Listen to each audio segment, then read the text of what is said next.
Hi అండి, నేను Mrs ఆనంద గొల్ల. ఈరోజు ఎంతో రుచికరమైన డ్రై ఫ్రూట్స్ లడ్డు అయితే మీకు చేసి చూపించాలనుకుంటున్నానండి.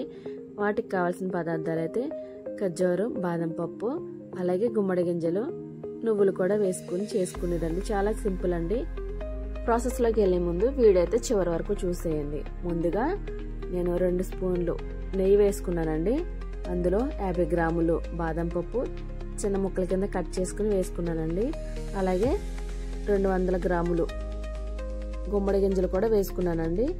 ఒక అరకప్పు నువ్వులు కూడా వేసుకున్నాను. అందులోనే దొరదొరగా ఫ్రై చేసుకుని పక్కన పెట్టేసుకున్నానండి. ఇప్పుడు అదే పెనంలోను 1 స్పూన్ నెయ్యి వేసుకుని ఖర్జూరం వేసుకున్నానండి. 100 గ్రాములు ఖర్జూరం వేసుకుని చిన్న మంట మీదనండి మొత్తం అంతా కూడా గరిటెతోటి ఇలా కలుపుకుంటూ ఉండాలి. ఖర్జూరం మొత్తం అంతా కూడా స్మాష్ అయిపోతుంది కదండి. అలాగ అయిపోయినాక మనం డ్రై ఫ్రూట్స్ అన్ని కూడా ఫ్రై చేసుకుని పక్కన పెట్టుకున్నాయి కూడా ఇప్పుడు ఖర్జూరంలో వేసేసుకుని మొత్తం అంతా కూడా కలుపుకోవాలండి.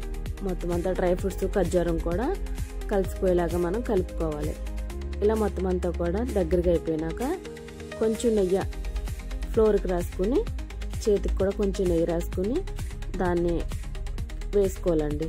వేసేసుకుని ఒక ఉండ కింద కొంచెం చల్లారాకండి మనం దగ్గరగా ఒక ఉండ కింద చేసుకోవాలి.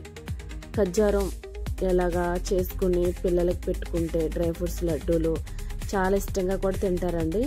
మరి ఇలాంటివి కూడా చిన్న చిన్న చిట్కాలతో చేసుకుంటే ఇంట్లోనే పిల్లలు ఎంతో హెల్తీగా మనం కూడా తింటే ఆడవారికి కూడా చాలా మంచిదండి.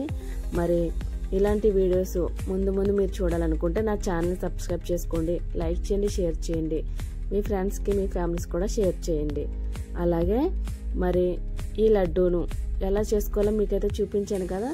ఇప్పుడు దగ్గరగా అయిపోయింది కదా. ఇప్పుడు మీకు నచ్చిన షేప్లో మీరైతే తీసుకోవచ్చు. ఇలాగ స్టోరేజ్ చేసుకుంటే మనకి 1-2 నెలలైనా సరే ఉంటాయండి. ఇలా స్టోరేజ్ చేసుకుని రోజుకి ఒక్కటైనా సరే పిల్లలకి లంచ్ బాక్స్లో పెట్టి స్నాక్స్ టైప్లో పిల్లలకి ఒక్కొక్కటి చొప్పున రోజు వరకు ఇచ్చామంటే బ్లడ్ అలాగే బోన్స్ కూడా పిల్లలకి పుష్టికుంటారండి. వీక్గా ఉన్నవారు కూడా అలాగే డైట్ చేసేవారు కూడా రోజుకొకటి తింటే ఆడవారికి కూడా చాలా మంచి